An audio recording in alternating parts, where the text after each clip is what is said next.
이 얘기부터 해야 될 것 같은데요. 윤석열 대통령이 어제였죠. 22일 그 정진석 전 국회 부의장을 대통령 비서실장으로 임명을 했고요. 또 신임 정무수석으로는 홍철호 전 의원을 임명을 했는데요.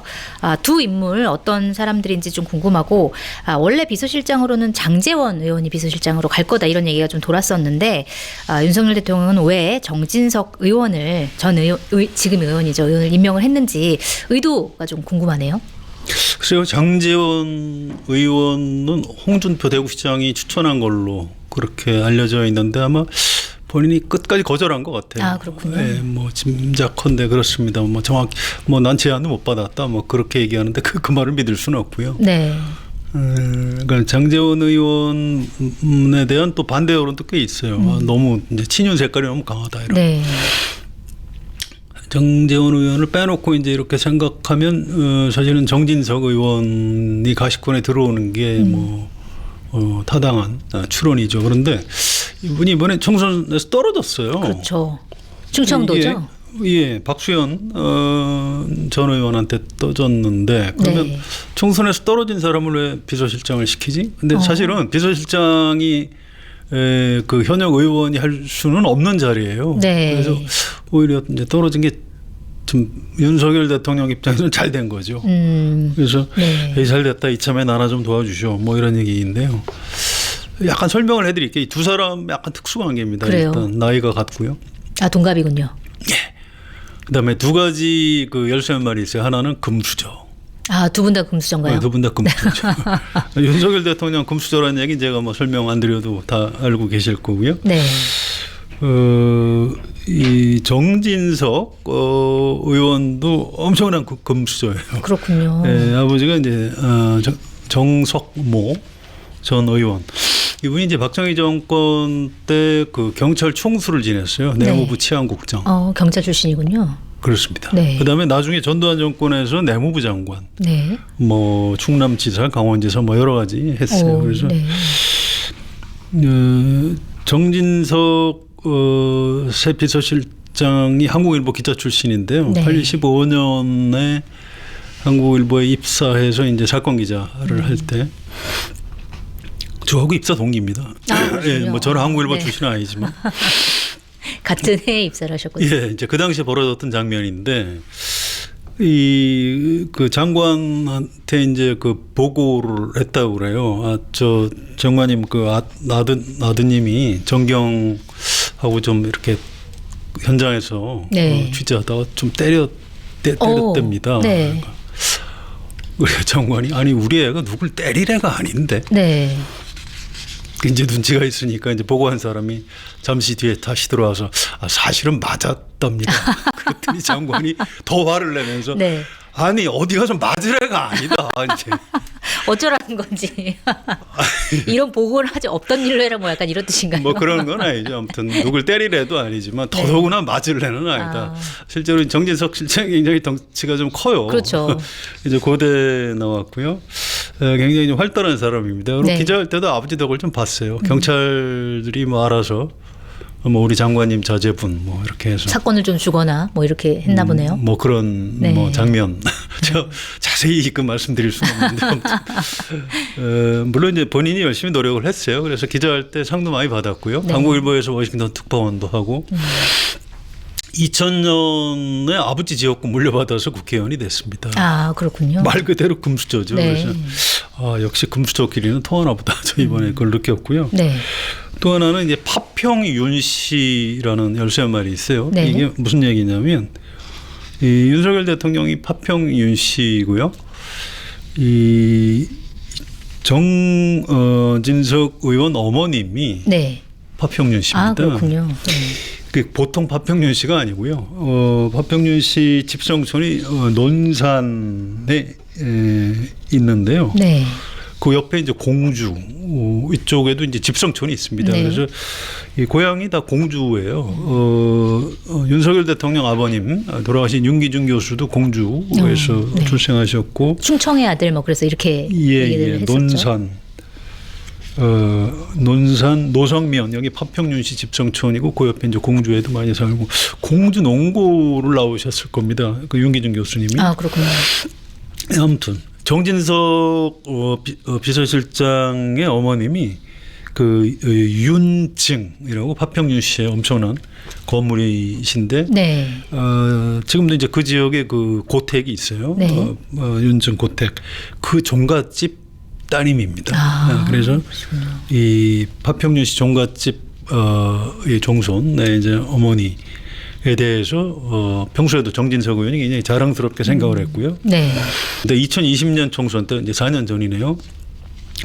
그때 이제 윤석열 대통령이 검찰총장 할 때예요. 그런데 그때 이제 정진석 의원이 선거가 좀 아슬아슬했던 모양입니다. 네. 파평윤 씨 집성촌을 찾아가서 나를 뽑아줘야 윤석열 검찰총장이 대통령이 될 수 있다. 그런 얘기를 했군요. 이미 대선 출마하기 전인데도. 네. 그래서 그 파평윤 씨 집성촌에서 몰표가 나왔습니다. 그래서 당선이 됐군요. 뭐 꼭 그것 때문은 알겠지만 아무튼 덕을 좀 단단히 본 거죠. 그때는 지금 당선된 박수현 전 의원이 떨어졌고. 그렇습니다. 또 네. 떨어졌죠. 그래서 그렇게 이제 인연이 깊고요. 또 나중에 실제로 검찰총장 그만두고 정치하려고 적극적으로 공고를 했죠. 네. 그러니까 이 보통 사이가 아닌 겁니다. 굉장히 긴밀한 인연이 있는 거네요. 그렇죠. 네. 매우 긴밀한 사이라고 네. 보시면 되겠습니다. 홍철호 정무수석 같은 경우에는 예, 정진석 실장 얘기하다 홍철호 네. 수석 빼먹을 뻔했네요. 네. 이분은 기본적으로 이렇게 보시면 돼요. 유승민 전 의원 비서실장 출신이다. 네. 이렇게 보시면 되고 그거보다는 어제 그 윤석열 대통령이 직접 설명할 때 자수성가한 사업가 이렇게 설명을 했어요. 금수저는 아닌가 보네요, 이분은. 이분 전혀 다릅니다. 네. 또 굽네 치킨. 창업자. 창업자죠. 네. 그래서 이분 국회의원한테 기자들한테 굽네 치킨도 돌리고 그랬어요. 그랬나요? 사람이 인품이 굉장히 온화하시고요. 네. 아주 좋은 정치인입니다. 그런데 이제 당을 잘못 선택해서 계속 낙선을 지금 하고 있는데 아무튼 윤석열 대통령 입장에서 또 이렇게 자수성가한 자영업자 출신 정치인이 좀 필요하다 네. 생각했고요. 실제로 홍철호 수석이 여야 의원들하고 두루 다 이렇게 친밀합니다. 그래서 뭐 어쨌든 정무수석으로서는 상당히 좀 적임자가 아닌가 이런 생각이 듭니다. 네. 기존에는 정무수석이나 비서실장이나 둘 다 정치인 출신이 아니어서 굉장히 뭐 정무적인 감각이 떨어지는 거 아니냐 이런 비판을 받기도 했었는데 둘 다 정치인 출신이기 때문에 그런 부분에서 야당과 협치가 가능하지 않겠느냐 이런 계산도 있는 것 같다 이런 분석이 나오기도 하는데 그렇죠. 총선에서 지고 나니까 역시 네. 정신을 차리는 측면이 있는 것 같습니다. 네. 그런데 문제는 야당에서 굉장히 반발을 크게 하고 있는 것 같습니다. 지금 민주당 같은 경우에는 정진석 비서실장 임명 직후에 이거 비뚤어진 역사관을 가진 사람이고 제1야당 대표에 대해서 막말을 쏟아낸 인물인데 이런 사람이 비서실장 가는 게 맞냐 뭐 이런 비판이 나왔고 조국혁신당 같은 경우에도 총선 민심을 거스르는 인사 비판했고 개혁신당에서도 뭐 이준석 대표가 예전에 이제 전당대회 하기 전에 당원 100% 룰을 바꾼 게 정진석 의원인데 이렇게 민심이랑 당심 이제 구별 못하는 판단이 제대로 안 되는 사람이 비서실장이 되면 똑같이 반복하지 않겠냐 이렇게 비판을 했고 여당에서도 여당의 공식 입장은 이제 환영이었는데 다만 김웅 국민의힘 의원 같은 경우에는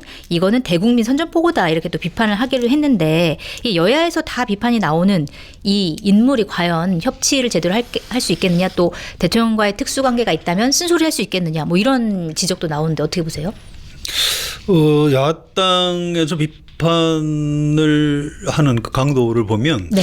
뭐 일단 좀 한번 이렇게 비판하고 그냥 넘어가는 수준인 것 같습니다. 그렇군요. 비서실장 뭐 취소하라 뭐 이런 얘기는 아닌 것 같아요. 절대 안 된다는 아니고. 그거는 아니죠. 그 왜 그러냐면 비서실장도 비서입니다. 네. 대통령이 비서를 내가 누굴 쓰겠다는데 그나마 그 전에 관료 출신보다는 그래도 어쨌든 정치인 출신을 쓰겠다. 일단 그건 평가할 수밖에 없는 거예요. 야당에서도. 네. 그런데 이제 이준석 대표는 약간 구원이 있죠. 네. 그 전에 정진석 실장이 비대위원장 할 때 그때 이준석 대표가 쫓겨난 직후일 겁니다. 네. 그래서 서로 좀 설전을 벌인 게 있고요. 그다음에 민주당에서는 그 노무현 전 대통령에 대해서 정진석 의원이 말을 함부로 했다가 네. 1심에서 굉장히 그 무거운 유죄 판결 받았죠. 예, 네. 그렇습니다. 그 재판이 지금도 진행 중이에요. 그래서 네. 그것 때문에 얘기를 하는 거고요. 아무튼 뭐 그런 문제가 있긴 한데 또 이제 다른 장점이 있는 것도 사실이에요. 어쨌든 관료 출신 비서실장은 부하일 수밖에 없는데 네. 윤석열 대통령하고 정진석 실장하고 서로 존댓말을 하는 사이라고 합니다. 네. 그래서 왜 친구 같은 관계지만 서로 존댓말하는 사이 뭐 이런 네. 관계 있죠. 그래서 윤석열 대통령으로서는 뭐 어떤 정치적인 감각을 가진 뭐 비서실장, 정치인 출신 비서실장을 쓴다. 뭐 이런 면을 아무튼 절반은 평가 우리가 해줄 수밖에 없는 것 같고요. 네. 또 중요한 건 비서가 아니에요. 결국 윤석열 대통령이 어떻게 변하냐 이제 이런 문제인데. 네. 좀 이 부분은 좀 두고 봐야 될 것 같습니다. 앞으로 이제 정진석 실장이 워낙 좀 이 스킨십이 뛰어나요. 네, 그래서 좀 활발한 스타일이죠. 기자들도 예. 굉장히 많이 만났었고요. 네. 그렇습니다. 그래서 또 야당에 굉장히 잘할 것 같아요. 근데 네. 얼마나 진정성이 있는지 이런 건 잘 모르겠는데 아무튼 그건 좀 야당한테 좀 하는 걸 보고 평가를 해야 될 것 같습니다. 알겠습니다. 자, 그리고 이번 발표에 대해서 굉장히 이례적이다라는 평가를 받았던 게 뭐였냐면 윤석열 대통령이 직접 브리핑을 했습니다. 그것도 오전에 비서실장 발표할 때 직접 브리핑해서 질의응답 받았고 오후에 또 정무수석 발표할 때도 또 나가서 브리핑을 하고 질의응답을 또 다시 받았습니다. 그래서 이게 언론 보도를 보니까 윤석열 대통령이 최근에 그러니까 총선에서 지고 난 다음에 이제 정치하는 대통령이 되겠다 이렇게 말했다라고 하는 보도도 나왔었는데 실제로 변화 가능성을 보여준 거라고 보십니까? 사실 뭐 겨우 이 정도 가지고 뭐 그래서 1년 5개월인가 17개월 만에 기자의 맞습니다. 질문에 답변을 해 줬다. 네. 그래서 우리가 참 감흡해야 되나요? 감사합니다. 그래야 되나요? 참 그것도 좀 상식적이진 않죠. 그렇죠. 네. 아니, 기자가 물어보면 답변하는 게 대통령이든 정치인이든 당연히 의무예요. 네. 지금까지 1년 5개월 동안 안 한 게 비정상인 거지. 지금 왜들 이러는지 잘 모르겠고요. 아무튼 그 질문을 했어요, 기자가. 네. 정치하는 대통령이 무슨 뜻입니까? 그랬더니 전 이게 무슨 얘기인지 참 이해하는데 좀 애를 먹었는데 네. 그게 사실 대외용이 아니고 용산 참모들한테 그 메시지를 낼 때 평균적인 국민들이 이해하고 알기 쉽게 하라는 뜻이다. 에? 그게 정치하는 대통령하고 무슨 관계가 있다는 그러게요. 얘기인지. 네. 근데 조금 더 설명을 더 덧붙이긴 했어요. 이게 정책 방향은 잘 서 있는데 국민을 설득하고 소통하는데 좀 미흡했으니까 또 야당하고 관계 이런 것도 좀 이제 주력을 하겠다. 뭐 그래서 정진석 전 국회부의장을 내가 비서실장을 시켰다 이렇게 답변을 했습니다. 그러니까 네. 앞부분은 무슨 약간 외계인 언어 같았는데 뒷부분은 뭐 그런 대로 답변을 했는데 좀 걱정이에요. 네. 여전히 이게 이 소통의 문제. 그러니까 직접 대통령이 와서 인사 발표를 하고 기자들 질문 한 2개씩 받아주는 네. 이렇게 베푸는 뭐 이런 정도를 가지고 정치하는 대통령이라고 네. 생각하는 건지 좀 걱정이 많이 됩니다. 네, 알겠습니다. 자, 그리고 앞으로 뭐 이게 지속적으로 기자회견을 할지 뭐 이런 것도 좀 지켜보면서 봐야 되는 부분인 것 같고요. 그 다음에 또 화제가 되고 있는 게 윤석열 대통령과 이재명 더불어민주당 대표가 이제 처음으로 만난다 이건데 지난 19일에 윤 대통령이 이재명 대표에게 전화를 해서 서로 통화를 했고 이르면 이번 주에 만나자 이렇게 의견을 모았다고 하는데요. 이제 윤석열 정부 들어서 정말 처음으로 야당 대표를 만나는 건데 언론 보도를 보면 어떤 내용이 의제로 올라올 것이냐 이런 이제 예측들이 나오는데 뭐 윤석열 대통령 같은 경우에는 국무총리 후보자 인선이 이제 곧 앞두고 있으니까 이거에 대한 협조를 구할 거다. 그리고 이재명 대표는 이제 총선 공약이었던 민생 회복 지원금을 요청할 거다. 이런 전망이 나오고 있고요. 뭐 물론 지금 최상병 특검 여러 가지 특검들이 있기 때문에 이 특검 얘기들이 나올 수도 있을 것 같기도 한데 선임 기자님이 보시기에는 첫 의제 뭐가 될 거라고 보십니까? 글쎄요. 이번 주에 할 수 있을지 잘 모르겠어요. 네. 오늘 이 녹화 끝나고 나면 날짜가 잡힐 수도 있는데 네. 이번 주에 혹시 어려우면 다음 주로 넘어갈 가능성도 있다고 하고요. 아무튼 의제는 뭐 그렇게 많이 올라갈 것 같지는 않습니다. 네. 첫 번째 만나는 것 자체가 좀 중요하기 때문에 민생 회복 지원금 25만 원 이거는 뭐 윤석열 대통령이 절대로 뭐 못하겠다. 네. 뭐 포퓰리즘이다, 전체주의다 이렇게 얘기. 마약이다 뭐 이렇게 표현하기도 그래서 했죠.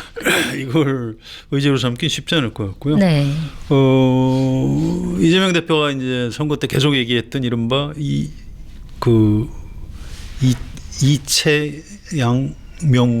네, 5글자. 네. 예, 이거 쉽지 않은데 저도 이거 외우느라고 힘들었습니다. 네. 아무튼 이태원 참사, 최장병 특검, 양평고속도로 명품백, 네. 주가 조작. 네. 이 얘기를 다 가서 얘기할 것 같지는 않아요. 사전에 의제 조율을 좀 아마 할 겁니다. 네네. 그래서 심 정무수석하고 천준호 의원 비서실장하고 뭐 얘기를 좀 할 것 같고요. 의료 개혁 얘기는 하지 않을까 싶어요. 네. 예, 뭐 지금 민생회복지원금 25만 원 갖고 얘기가 잘 안 되면 지금 최대 현안이 지금 의대 증원 이 문제이기 때문에 뭐 어떤 식으로든 좀 발표문에 포함되지 않을까 네. 이렇게 예측이 되고요. 아무튼 윤석열 대통령으로서는 국무총리 임명 동의 안 해주면 22대 국회에서 국무총리 임명을 못하게 돼 있거든요. 네. 그래서 아마 좀 강국하게 협조를 당부하는 네. 그런 내용이 들어갈 것 같습니다. 뭐 후보를 좀 추천해달라 이런 얘기를 할 수도 있겠네요. 그게 공개가 될까요? 아, 그렇게 얘기를 했었어도. 예. 네. 이제 그런 부분, 그러니까 대외적으로 공개되는 부분하고 또 둘만이 간직한 네. 비공개 대화하고 아마 좀 분리가 되지 않을까 이렇게 생각이 됩니다. 알겠습니다. 이게 뭐 사실 첫 만난 전부터 약간 삐걱거렸던 것 같아요. 어제 그 뉴스 나온 거 보니까 어제 이제 의제 조율하는 실무진끼리 만나기로 했다가 정무수석을 새로 발표를 하는 일정 때문에 좀 꼬여가지고 못 만났다 이렇게 보도가 나오기도 했는데 뭐 그럼에도 불구하고 첫 만남부터 이제 강대강 대치를 하진 않을 거다 이런 보도들도 많이 나와요. 그리고 특히 윤석열 대통령이 어제 기자들이랑 질의응답을 하면서 이 이재명 대표를 초청을 한 거는 내가 하고 싶은 말을 하려고 초청했다기보다는 이 대표에게 뭘 많이 들어보려고 초청이 이루어진 거다 이렇게 얘기를 했습니다. 그래서 결국 강대강 대치는 아니고 만약에 얘기가 잘 끝난다고 하면 이 그 대표 회담을 좀 정례화 시킬 가능성 좀 있다고 보세요? 그렇게 돼야죠. 윤석열 대통령 맘먹기에 따라 달린 겁니다. 뭐 이재명 대표로서야 뭐 당연히 뭐 네. 정례적으로 만나자 이렇게 얘기할 것 같은데요. 좀 두고 봐야 될 것 같아요. 아무튼 이게 계속 두 사람이 만나는 건 윤석열 대통령이 싫어할 가능성도 있습니다. 그래서 네. 6월 정도에 국민의힘 전당대회를 해서 이제 새 대표가 선출이 되고 네.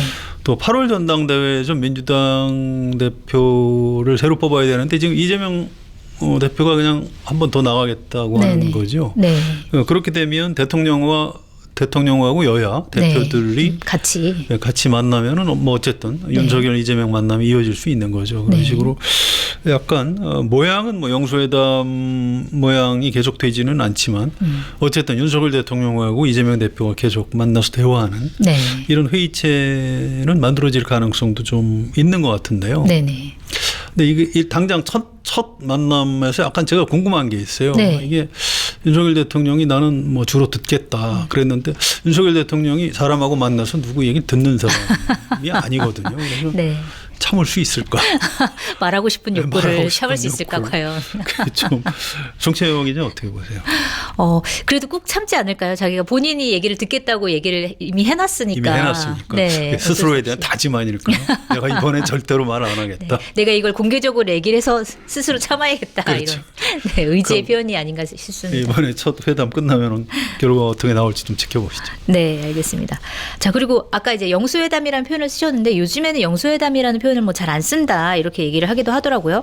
근데 역대 그 역사적으로 보면은 대통령과 그러니까 야당 대표의 1대1 만남 이런 거에 뭐 성과가 있었던 적도 있고 없었던 적도 있고 그랬던 것 같은데 역사적으로 좀 어땠나요?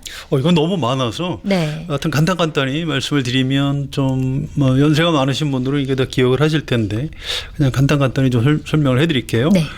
1975년에 박정희 대통령 시절에 김영삼 네. 당시 신민당 총재가 만나서 유신 독재할 때죠. 그래서 영수회담을 했는데 그때 이제 박정희 대통령이 내가 대통령 계속 안 할 거다. 그렇게 얘기를 했나요? 네, 그런 취지로 얘기를 했고요. 네. 김영삼 대통령이 이제 회고록에다 써놨어요. 그래서 이제 민주주의를 하겠다고 나한테 사실상 약속을 했다. 심지어 그때 같이 갔던 비서실장은 다음은 김영삼 당신이 대통령을 해야 된다. 이렇게까지 얘기했다고 나한테 얘기했다 이렇게 네. 주장을 했는데 그 당사자들이 다 돌아가셨어요. 그래서 네. 지금 확인할 방법이 없습니다. 그래서 굉장히 유명했던 그런 영수회담이고요. 또 1987년 이건 전두환 네. 정권 때죠. 그래서 그때 이제 6.25 항쟁 와중에 전두환 대통령이 궁지에 몰리니까 김영삼 당시 통일민주당 총재하고 네. 만나서 영수회담을 했고요. 그 직후에 김대중 총재를 가택연금에서 풀어줬고 며칠 있다가 노태우 네. 당시 민정당 대선 후보가 대통령 직선제를 수용하는 6.29 네. 선언을 하고 그랬죠. 그래서 이 유명했던 영수회담이고요. 또 1997년 네.